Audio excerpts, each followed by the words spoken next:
네, 안녕하십니까. 조대호입니다. 자, 오늘은 데이터베이스 10번째 강의고요. 데이터베이스의 마지막 에필로그 강의다라고 생각을 하셔도 좋겠고요. 자, 이번 시간은 지난 데이터베이스 1강부터 9강까지 전체적인 내용들을 쭉 한번 훑어보는 그런 시간 또 만들어 보도록 하고요. 앞으로 이 데이터베이스라는 이 과목 자체가 그 의미가 상당히 중요하고 오늘날 빅데이터 시대에 살면서 이 많은 데이터, 자료들을 어떻게 관리해서 그것을 내 것으로 만들 수 있는지 뭐 그런 부분까지 같이 편안한 마음으로 같이 진행해보는 그런 시간 만들어 보도록 하겠습니다. 자, 제가 이렇게 웃는 이유는 지금까지 데이터베이스 강의 9강까지 달려오면서 너무너무 많이 바빴습니다. 그죠? 제가 강의 속에서 말을 너무 빠르게 한다든가 또 강의 속에서 이 데이터베이스 강의를 찍으면서 비행기 소리가 강의 내용 속에 삽입이 된다든가 여러 가지 우여곡절이 많았던 그런 강의였는데요. 에필로그 강의다 보니까 이런 얘기까지 하게 됩니다. 혹시나 시간이 부족하신 분들은 굳이 이 강의를 안 들으셔도 상관은 없습니다. 전체적인 내용은 우리가 데이터베이스 9강까지 다 배웠고 그 구간까지만 하더라도 여러분들이 20점 만점에 18점까지는 충분히 맞을 수 있다고 자신있게 말씀을 드리는 부분입니다. 그래서 이번 강의는 좀 제가 중간에 말을 좀 더듬거나 또 제가 강의를 좀 찍을 때는 또 깔끔한 성격이기 때문에 중간에 어떤 제가 말을 좀 더듬거나 중간에 화면상에 어떤 뭐 잘못된 부분이 있거나 이러면 강의를 다시 찍으려고 그러니까 그렇게 노력을 많이 하는데 뭐 이번 강의 같은 경우에는 조금 편안한 마음으로 또 목소리도 좀 차분하게 그렇게 여러분하고 같이 얘기를 하면서 지난 데이터베이스 9강까지를 진행해 오면서 우리가 어떤 내용들을 좀 배웠고 또 여러분들의 시험을 준비하면서 조금 편안한 마음을 한번 가지는 그런 시간을 한번 만들어 보겠다라는 생각으로 만든 강의니까 편안하게 좀 들어주셨으면 좋겠어요. 그래서 이번 시간에는 제가 막 펜으로 이렇게 쓰고 하는 것도 없을 겁니다. 편안하게 제가 화면을 넘겨가면서 얘기를 나눠보도록 하죠. 이번 시간에 같이 의논해 볼 내용은 데이터베이스 전체 강의 1강부터 9강까지 중에서 핵심 내용, 1강에서 어떤 것을 우리가 배웠고 또 2강에서는 어떤 부분이 중요했었고 자, 이런 부분들을 한번 의논해 보고요. 마지막에 이제 빅데이터 시대를 이끄는 힘이라는 제목으로 또 몇 가지 얘기를 좀 해드릴 거고 또 정보화 시대에 꼭 필요한 것들은 오늘 어떤 것들이 있는지에 대해서 얘기를 해보는 시간 만들어 보도록 하겠습니다. DB 첫 번째 강의였죠. 데이터베이스 개념에 대한 강의를 우리가 공부를 했었고요. 첫 번째 강의에서 가장 핵심적인 한 페이지를 제가 보여드릴 건데 바로 이 부분이죠. 우리 지난 데이터베이스 첫 번째 강의에서 빅데이터 세상에 오신 것을 환영합니다 라는 제목으로 제가 수많은 데이터들이 오늘날은 산재해 있어요. 자, 지금은 조금 잊혀져 버린 기업인 중에서 사람들의 매를 맞고 지금 해외에서 이제 거주하고 있다고 들었는 사람 중에서 한 명이 이런 얘기를 했었죠. 세상은 넓고 할 일은 많다. 그 기업인이 그 사람들한테 좀 많이 잊혀졌고 또 나쁜 사람이다라는 인식으로 이제 물러나긴 했지만 그 사람이 한 말 중에서는 참 좋은 말이었어요. 사실은 세상은 넓고 할 일은 많다. 자, 오늘날 우리는 빅데이터 세상에 살면서 깔려있는 게 데이터예요. 그죠? 그 데이터를 어떻게 효율적으로 활용을 하느냐에 따라서 여러분들의 어떤 지위나 또 여러분들이 추구하는 바가 달라질 수 있는 그런 세상에 오게 된 거예요. 그래서 이때 강조했던 내용이 뭐였냐면 바로 이 인터그레이티드 데이터. 우리가 데이터베이스를 관리하면서 여러분 시험에 바로 나올 수 있는 부분이 바로 이 네 가지죠. 인터그레이트 통합 데이터, 그리고 스토어드 저장 데이터, 그리고 쉐어드 공용 데이터, 그리고 오퍼레이셔널 운영 데이터. 우리 일단 시험에 나오는 얘기를 한다 그러면 다음 중 그 데이터베이스의 어떤 뭐 성질, 특성에 속하는 게 아닌 것은 해서 이거 네 가지 외에 다른 걸 넣어서 틀린 답 찾기 이런 문제는 거의 매번 출제가 되고 있는 거니까 이 네 가지 용어는 반드시 알아달라고 말씀드렸었죠. 그것을 떠나서 우리가 지금 데이터베이스를 공부하고 있는 이 부분에서 제1강에서 데이터베이스의 개념을 설명할 때 이 데이터를 어떻게 효율적으로 관리할 수 있는 이 부분에 대해서는 상당히 많이 강조를 했던 부분이라고 생각이 납니다. 그렇죠? 자, 두 번째 강의 한번 볼까요? 자, 데이터베이스 두 번째 강의에서는 우리가 데이터 모델링에 대해서 우리가 공부를 했었죠.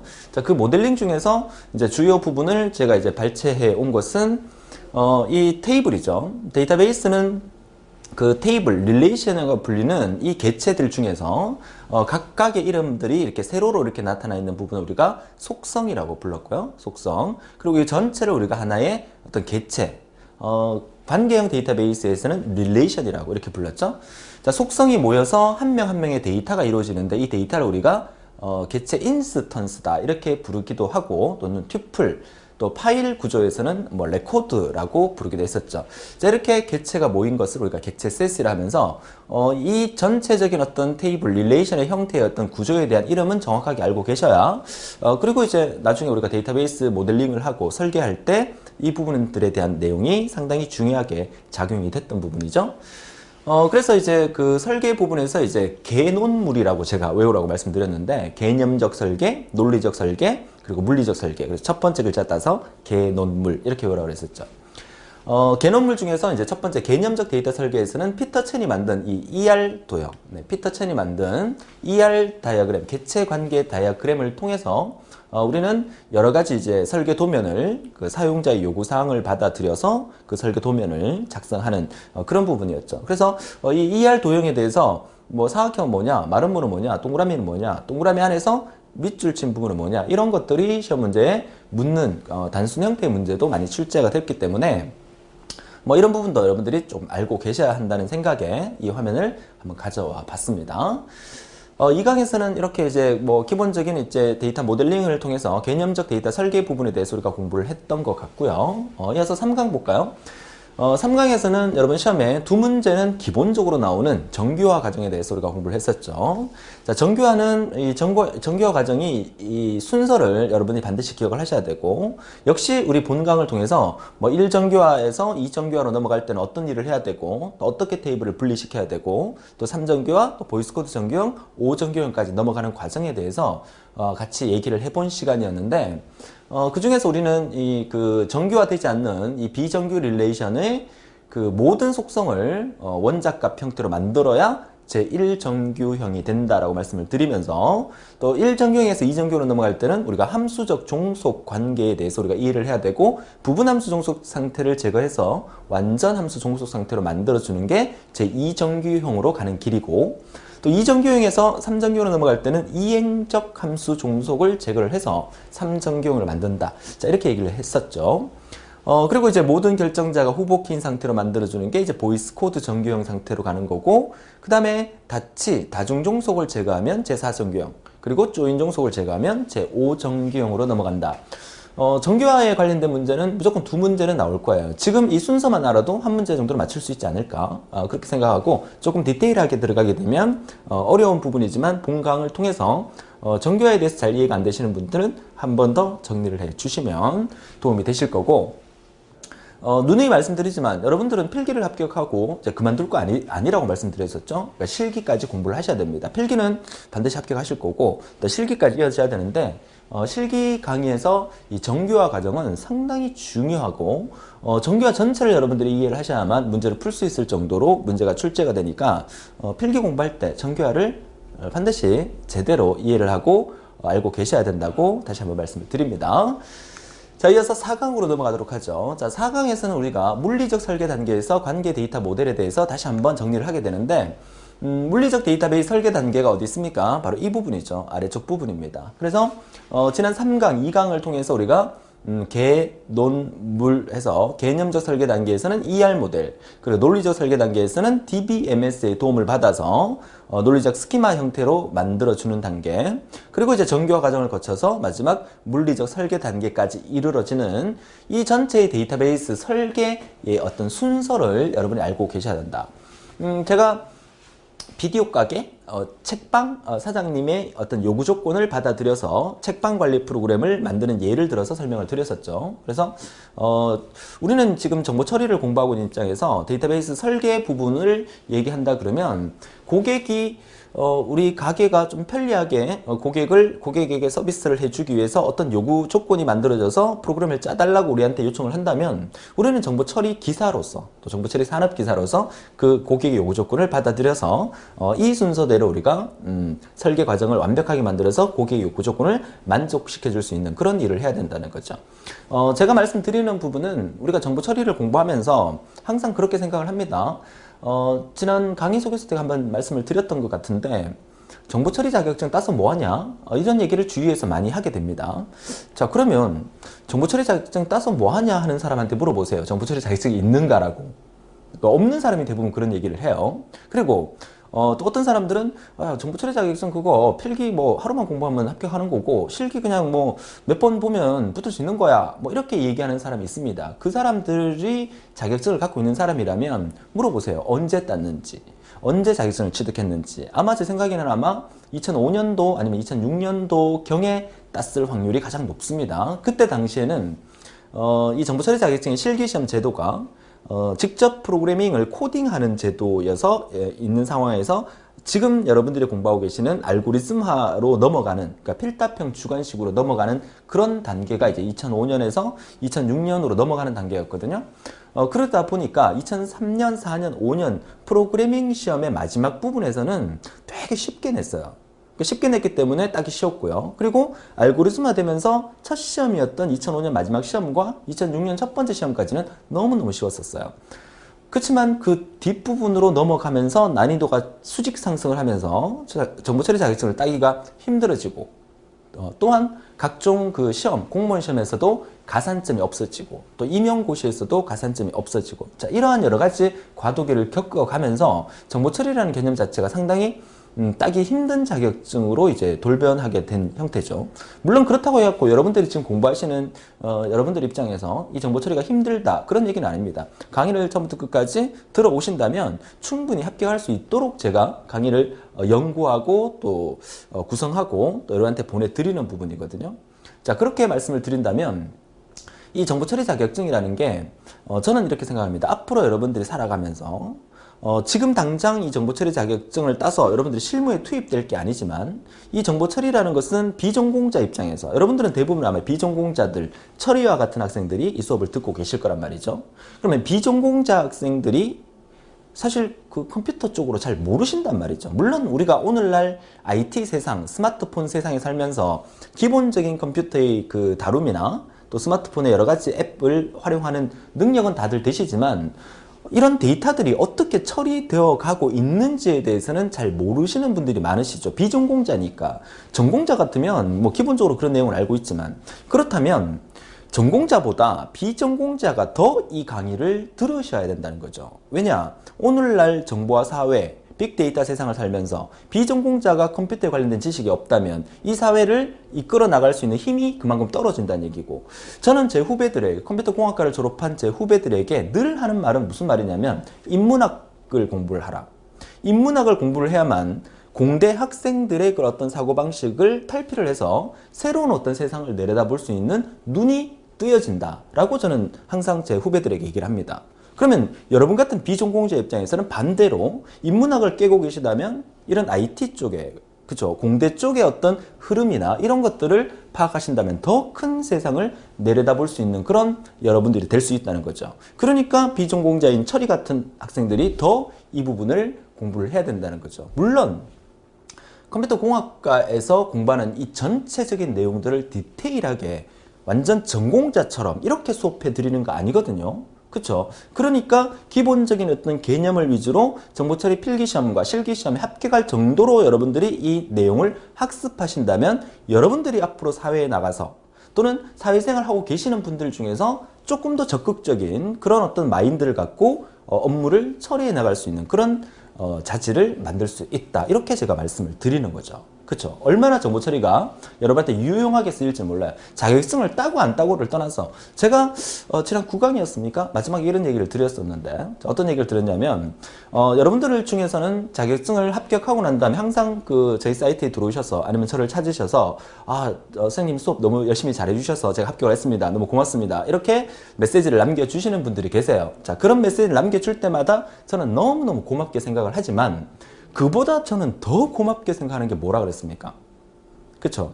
자격증을 땄습니다. 아니면 자격증을 안 따도 좋아요. 안 따도 좋은데 여러분들이 지금 현재 시점에서 제 강의를 듣고 5년이 지나고 10년이 지나고 아주 먼 시간이 지났을 때 우연히 여러분이 살다가 보니까 내가 5년 전에 10년 전에 정보 처리라는 것을 공부를 하면서 누구누구 선생님하고 같이 공부를 했었지. 그때 참 재밌었는데. 그래서 우연히 뭐 제가 있는 사이트가 사이트로 다시 들어와서 제가 아직 강의를 하고 있는 거야. 그럼 여러분들이 저는 10년 전에 정부 처리를 땄던 학생입니다. 정부 처리를 배웠던 학생입니다. 지금 사회생활하면서 너무너무 큰 도움이 되고 있습니다. 이런 후기를 남겨주는 사람들을 보면 저는 진짜 감동을 느끼는 거거든요.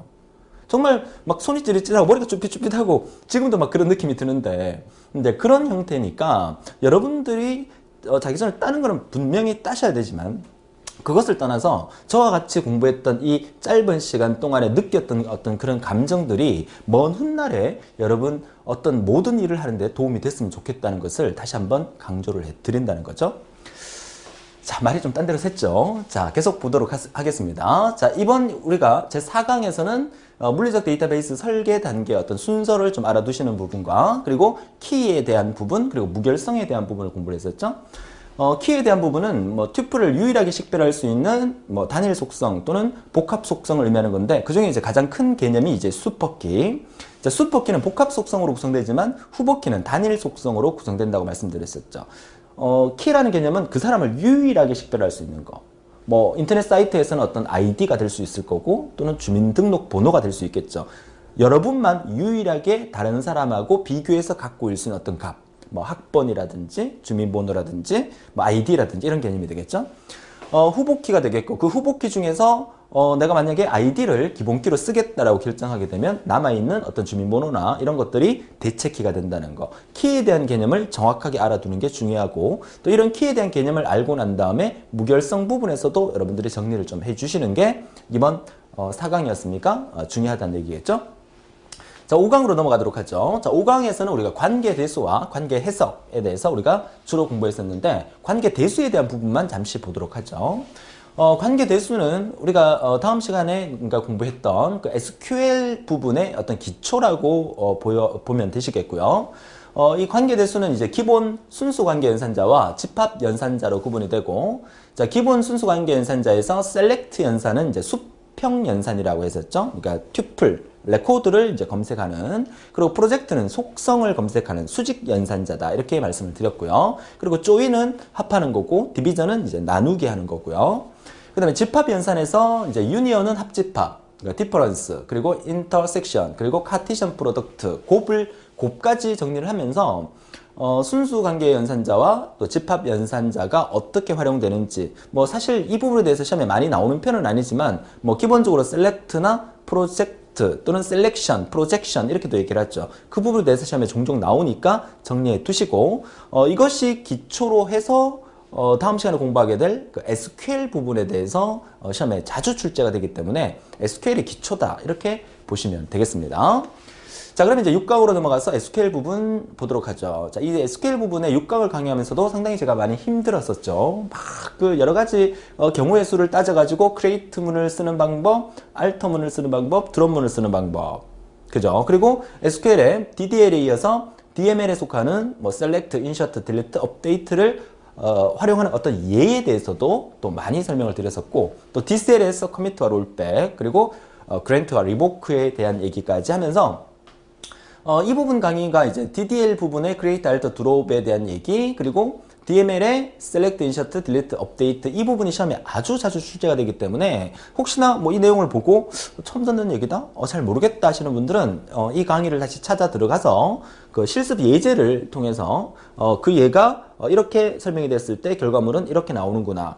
where 조건과 또 정렬의 order by, 그리고 또 그 그룹 바이 해서 그룹별로 또 조건을 주게 되면 또 그룹 바이 절 밑에 헤빙절 들어가는 거, 뭐 이런 것들까지 같이 정리를 하신다면 뭐 충분히 잘 문제를 마무리할 수 있지 않을까, 그렇게 생각을 합니다.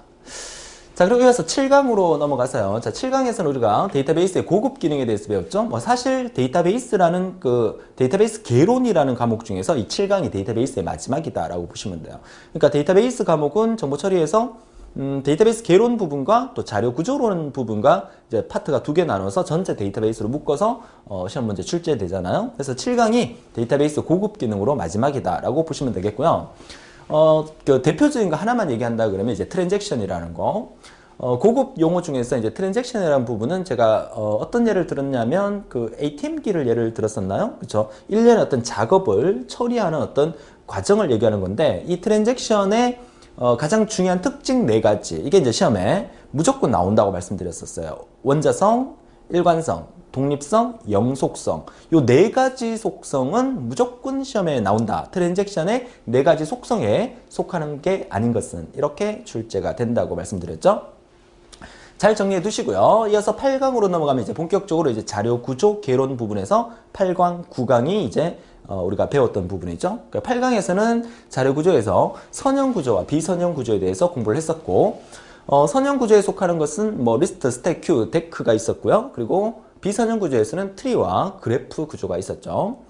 혹시나 여러분들 중에서 뭐 1강부터 9강까지 전체 강의를 안 듣고 지금 10강을 먼저 듣고 계시는 분이 있다면 아마 조금 예습의 개념은 될 수 있어요. 그죠? 그러니까 반드시 1강부터 9강까지 다 듣고 이 강의를 들어주신다면 전체적으로 쭉 머릿속에 정리가 되는 그런 시간이 될 텐데, 뭐 급하다고 또 시험 며칠 안 놔두고 마지막 강의라도 듣고 가야지 하면서 또 이 강의를 듣고 계신 분이 있을 텐데, 그래도 전혀 모르는 상태에서 뭐 마지막 이 강의만 들어도 이 강의에서 제가 소개해 드리는 것만 해도 절반은 맞출 수 있지 않을까, 또 그런 생각도 해봅니다.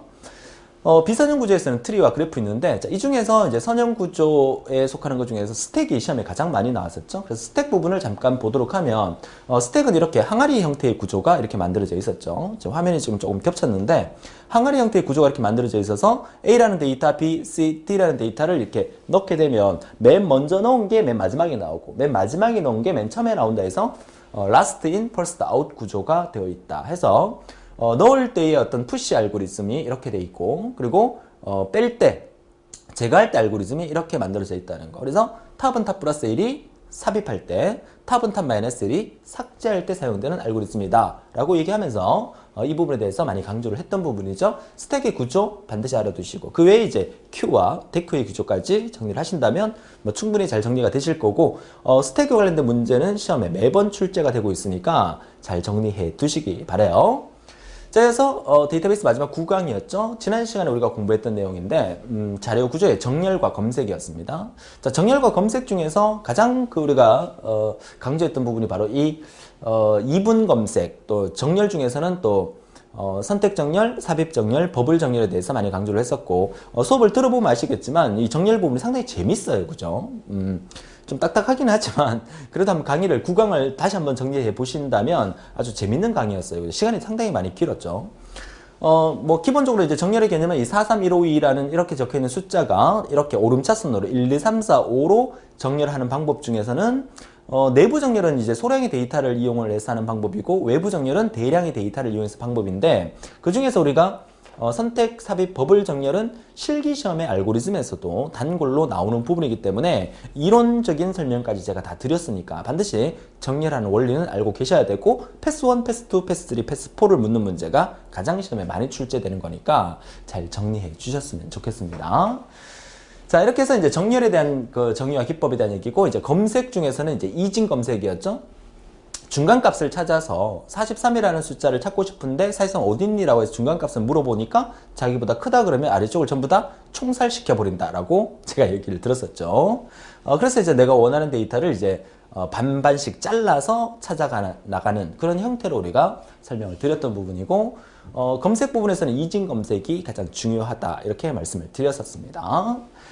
자, 이렇게 해서 우리가 데이터베이스 9강까지를 쭉 한번 훑어봤어요. 그죠? 자, 남은 시간에 우리가 지금 여러분들이 공부하고 계시는 정보 처리 기사의 과목 구성을 다시 한번 보면서 여러분의 목표 점수를 한번 따져보도록 하죠.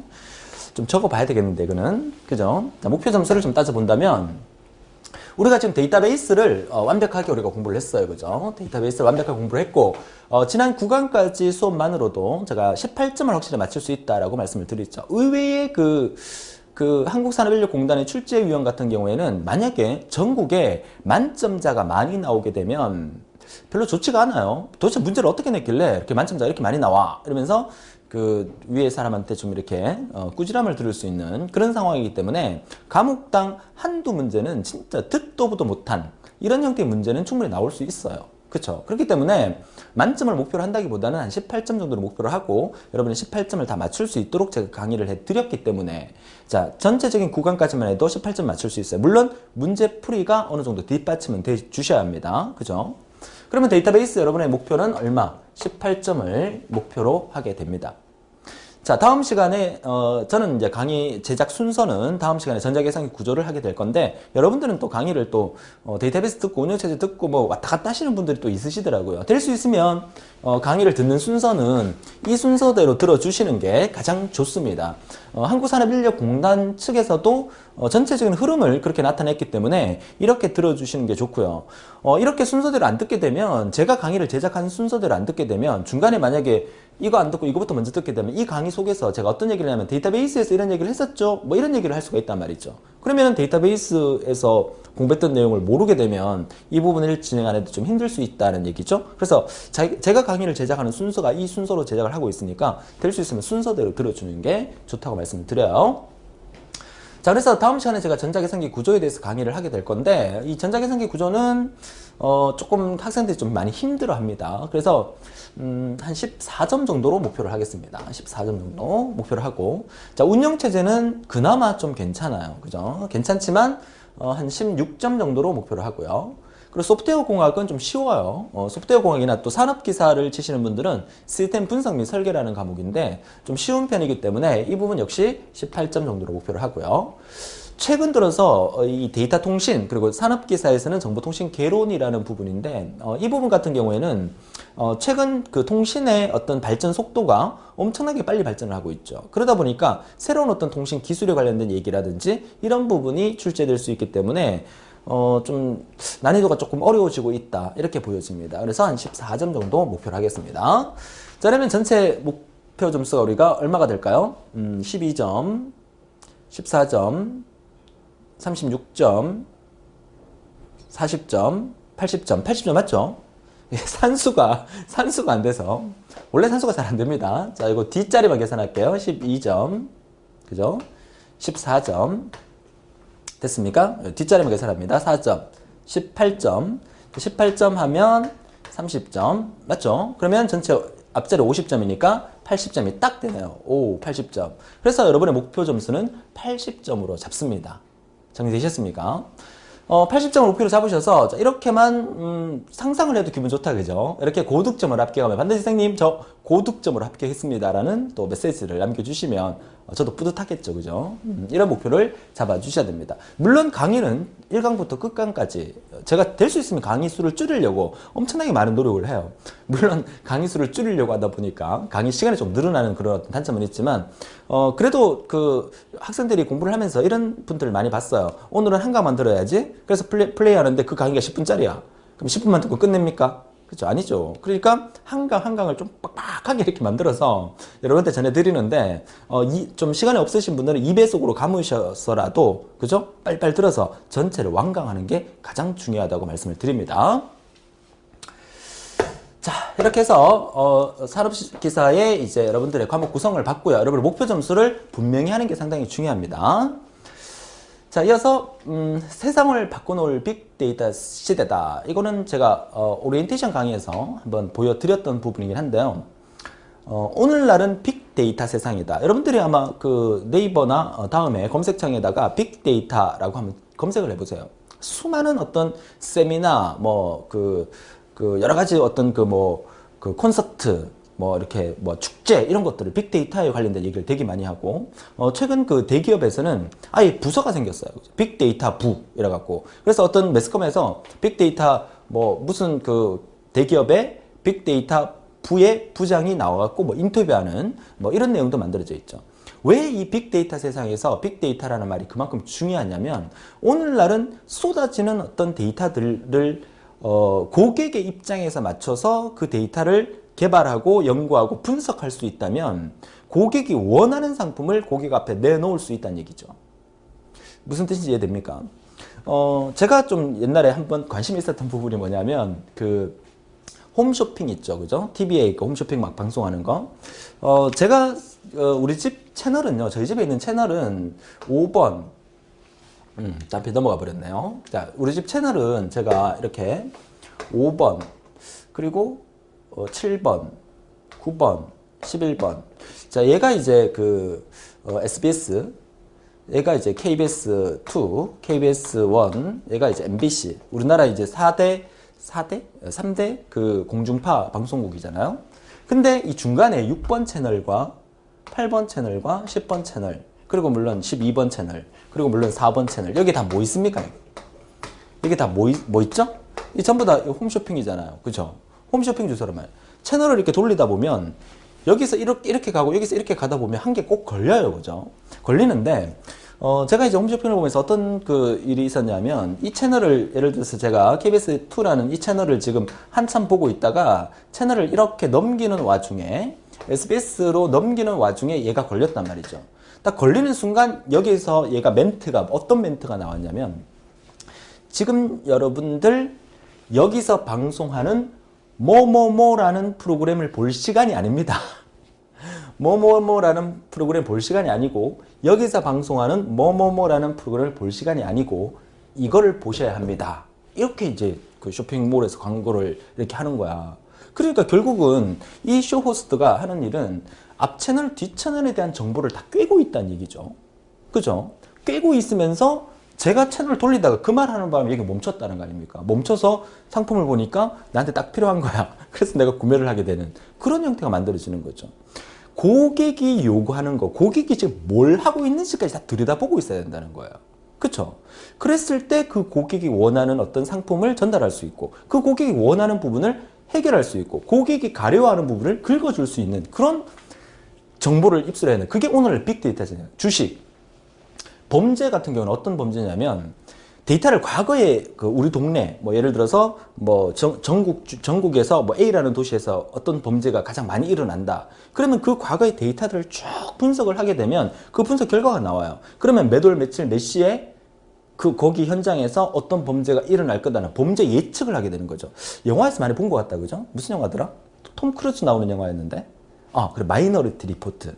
홍채 인식 시스템 하는 거. 한번 보세요. 시간 되시는 분들 마이너리티 리포트라는 영화. 이제 그런 영화처럼 범죄를 예측하는 거죠. 예측을 해서 그 현장에 경찰이 들이닥쳐서 일어날 만한 범죄를 못 일어나게 막아버리는 그런 형태가 빅데이터 세상에서 많은 데이터를 이용해서 자료를 관리하고 처리해서 그 결과를 예측하고 만들어내는 거죠. 대표적인 게 일기예보죠. 그죠? 일기예보라는 것은 과거에 일어났던 데이터를 분석하고 슈퍼컴퓨터로 그 결과를 만들어내고 그렇게 해서 일기예보를 하는 그런 형태처럼이죠. 그렇다면 시험도 마찬가지죠. 우리 시험도 정부처리 기사, 산업기사가 그러니까 실시가 된 게 1974년도에 대통령령으로 실시가 됐고 본격적으로 시험이 시작된 것은 77년도부터 시작이 된 걸로 알고 있는데 거의 40년이 가까이 돼 갑니다. 그 많은 기출 문제는 저는 항상 들여다보고 있어요. 분석하고 연구하고 열심히 해서 그것을 강의 속에 넣어서 여러분한테 강의를 해드리는 부분이죠. 자, 그런데 그 데이터를 완벽하게 분석할 수만 있다면 저도 열심히 분석하고 있지만 여러분 시험에 뭐가 나올지를 예측을 할 수 있는 거죠. 이해되십니까? 자, 그래서 제가 이제 시험 치기 직전에 모의고사나 이런 것도 제공을 하게 될 거지만 그렇게 해서 여러분들의 결과를 얻을 수 있으면 좋은데 사실 저는 사실 그러고 싶지는 좀 않아요. 왜냐하면 그렇게 하면 학생들이 시험 치기 바로 직전에 조대 선생님 믿고 조 선생님 얘기한 게 다 나올 거다 이런 예상을 하고 공부 한 개도 안 하고 그 모의고사 믿고 시험 치잖아요. 그러면 안 된다는 거예요. 정보 처리 전체적인 대한 어떤 개념도 알아주셔야 되기 때문에 저도 사람이기 때문에 또 이렇게 말을 했다고 믿으시면 안 돼요. 제가 모의고사 제공했던 거에 대해서 무조건 시험이 나온다. 이거 아니에요. 그죠? 잘 정리를 하셔야 돼요. 여러분이 원하는 게 뭔지. 제가 지금 설명드린 것은 이 빅데이터 세상에서 어떤 원리로 소비자의 어떤 심리를 파악을 해서 그런 어떤 정보를 제공할 수 있는가 이런 부분들에 대해서 중요하기 때문에 설명을 드리는 겁니다. 자, 좋아요. 그리고 다음 페이지 내용을 또 보도록 하죠. 정보화 시대라는 얘기를 하면서 데이터를 우리가 가공 처리해서 얻을 수 있는 지식을 우리가 정보라고 얘기하듯이 함수적인 면으로 쓴다 그러면 I는 P갈로 D다 뭐 이렇게 제가 표현도 하는데요. 데이터를 프로세싱, 가공 처리해서 얻을 수 있는 어떤 지식의 형태를 우리가 정보를 한다. 자, 그래서 우리는 빅데이터 세상을 얘기하지만 우리 주위에 산재해 있는 어떤 여러 가지 데이터를 우리가 잘 가공을 해서 내 것으로 만들 수 있다면 오늘날 사회생활을 하면서 오늘날 학교생활을 하면서 남들보다 앞서 나가고 남들보다 더 큰 부분을 들여다볼 수 있는 시각과 남들보다 더 멀리 볼 수 있는 시각을 느낄 수 있다. 이런 얘기를 꼭 해드리고 싶었어요. 자, 꿈은 이루어집니다. Dream come true라고 하죠. 저는 이렇게 생각합니다. 꿈에는 공식이 있어요. 자, 꿈에는 어떤 공식이 있냐면 보통 이제 그 지나가는 학생들이나 또 취업 준비를 하는 학생들에게 질문을 하죠. 당신의 꿈은 무엇입니까? 라고 얘기하면 저는 공무원 시험에 합격하는 게 제 꿈입니다. 라고 얘기를 합니다. 자, 그러면 열심히 하셔서 합격을 하세요. 라고 돌아서면서 저는 이런 생각을 합니다. 저 사람은 꿈을 이루긴 좀 힘들 것 같다. 왜 그럴까요? 꿈에는 공식이 있어요. 꿈의 공식은 목표 플러스 기간이 반드시 들어가야 돼요. 기간. 그건 무슨 말이냐? 그 사람이 저한테 얘기했던 공무원이 꼭 될 겁니다. 라고 하면서 그 사람의 목표예요. 그러면 그 사람은 나한테 어떻게 해야 되느냐? 내년 공무원 임용 시험에서 반드시 합격해서 공무원이 될 겁니다. 그 사람한테는 기간이 있는 거예요. 그렇게 말하는 사람한테 기간이 있는 거예요. 그럼 그 기간 동안 자기가 축구를 하고 열심히 해서 될 수 있다는 거죠. 근데 기간을 얘기하지 않고 나는 공무원이 될 거 언제 될 건데요? 1년 후에? 2년 후에? 10년 후에? 기간에 대한 어떤 설정이 없었기 때문에 그 사람의 꿈은 항상 딜레이가 되는 거죠. 여러분이 제 강의를 이 말을 들었다면 여러분이 어떤 목표를 하고 있고 여러분이 어떤 꿈이 있다면 반드시 그 꿈을 목표로 명확하게 하시고 거기에다가 여러분이 그 목표를 이룰 수 있는 기간까지 더해 주신다면 반드시 여러분 꿈은 이룰 수 있다. 정보 처리도 마찬가지입니다. 여러분들이 이번 시험에 꼭 합격하겠다. 그러면 남은 기간을 계산하세요. 몇 주 남았습니까? 1주? 한 달? 2달? 그 2달 동안 내가 공부를 해야 되겠다라고 기간을 명확하게 잡아놓고 반드시 합격하겠다는 목표를 잡아두면 여러분이 정보 처리를 취득할 수 있는 꿈이 이루어진다고 말씀을 드리고 싶어요. 자, 그래서 정보 처리 취득은 여러분의 진급이나 또는 입사 시험에 어떤 그 가산점을 위해서 정보 처리를 공부하시는 분들이 대부분이시겠지만 이런 정보 처리를 취득함으로써 여러분들은 사회에 나가서 어떤 형태로든지 정보화된 어떤 의사결정을 할 수 있는 그런 어떤 마인드가 성립이 될 수 있다는 것을 다시 한번 강력히 말씀을 드리고 싶습니다. 자, 이렇게 해서 오늘날의 정보처리 자격증은 저는 아주 대단한 자격증이라고 말씀을 드리고 싶고요. 과거에는 전문가나 전공자들만 정보처리를 땄었어요. 현재에서는 가산점이나 뭐 이력서에 한 줄 더 끊기 위해서, 한 줄 더 쓰기 위해서 스펙 때문에 정보처리를 따시는 분이 많지만 앞으로는 이 정보처리는 IT에 대한 어떤 지식과 데이터의 어떤 분석력과 기업의 어떤 의사결정력을 표현할 수 있는 그런 자격증으로 승화될 거라는 거 말씀을 드리고요. 여러분이 이 정보처리 자격증을 취득하게 되면 그만큼 자부심과 역사와 전통을 가진 정보처리를 땄다는 어떤 자부심을 느낄 수 있는 그런 여러분이 되셨으면 한다는 거 말씀을 드립니다.